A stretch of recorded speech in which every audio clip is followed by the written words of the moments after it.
কলকাতা চলচ্চিত্র আন্তর্জাতিক চলচ্চিত্র উৎসব রাজনীতির বাইরে। আপনি যদি বলেন যারা যারা এর পরিচালনার মধ্যে রয়েছেন তারা কেউ কেউ রাজনীতির সাথে যুক্ত হতেই পারেন। একজন ডাক্তারও তো পলিটিশিয়ান হতে পারেন, একজন লয়ারও পলিটিশিয়ান হতে পারে, সে তো গিয়ে কোর্টে কেস করছে। কিন্তু আপনার কথাটা বললাম না, সিনেমা যারা করছেন বা সিনেমার সাথে যুক্ত হয়েছেন বা যুক্ত হতে চাইছেন তারা কেউ কেউ রাজনৈতিকবিদও আছেন, এর মধ্যে অন্যায় কিছু নেই। আমার কাছে খারাপ লাগবে যখন পলিটিক্সটা will overrule cinema or creation. আমার খারাপ লাগবে সেখানে যদি তারা নিজেদের আলাদা রাখতে পারেন। দেবকী বসু কলকাতা আন্তর্জাতিক চলচ্চিত্র উৎসবে এত মানুষ স্থান পান, দেবকী বসু কেন পান না?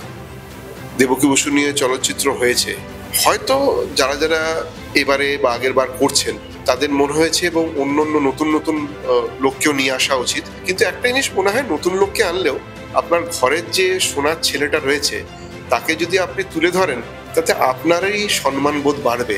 আমার বাবা একটা কথা বলেন, সিনেমাটা কিন্তু 1950 থেকে শুরু হয়নি, বাংলা 1930 থেকে কি তার আগে থেকে শুরু হয়েছিল।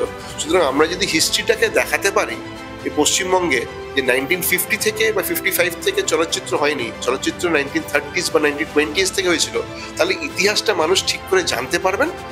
আরো গর্ব হবে যে এই সত্যজিৎ রায়, ঋত্বিক ঘটক, মৃণাল সেন তার আগেও কিন্তু একটা গোল্ডেন পিরিয়ড ছিল, সেটাকে কেন জানি না অবহেলিত রেখে তারপরে থেকে শুরু হয়। এতে মনে হয় আমরা কিছু মিস করছি। আমার মনে হয় মিস না করে অ্যাড করাই উচিত। দেবকী বসুর সঙ্গে আপনার কোনো স্মৃতি? কিচ্ছু মনে নেই। আমি যখন 1 বছর বয়স তখন দেবকী কুমার বসু মারা যান।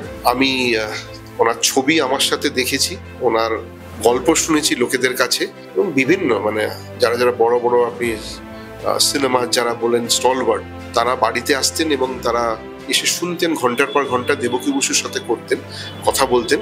এবং যেসব ছবি দেখেছি বাড়িতে, দেবানন্দ দাঁড়িয়ে আছে, ধর্মেন্দ্র দরজা করে দাঁড়িয়ে আছে, বা উত্তম কুমার পায়ের কাছে বসে আছে, সুচিত্রা সেন পায়ের কাছে বসে আছে, তো এইসব ছবি দেখে মনে হয়েছিল মানুষটা কি বড় মাপের মানুষ ছিল।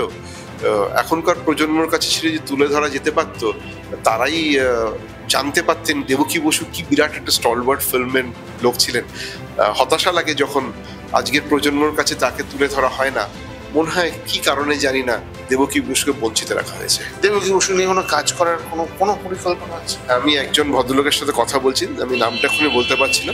দেবকী বসুর ওপর একটি কাহিনী চিত্র খুব শীঘ্রই করা হবে, বায়োপিক করা হবে, এবং অলরেডি আমাদের কথাবার্তা এগিয়েছে। দ্য ফরগটেন ডিরেক্টর বলে ছবিটা আসবে।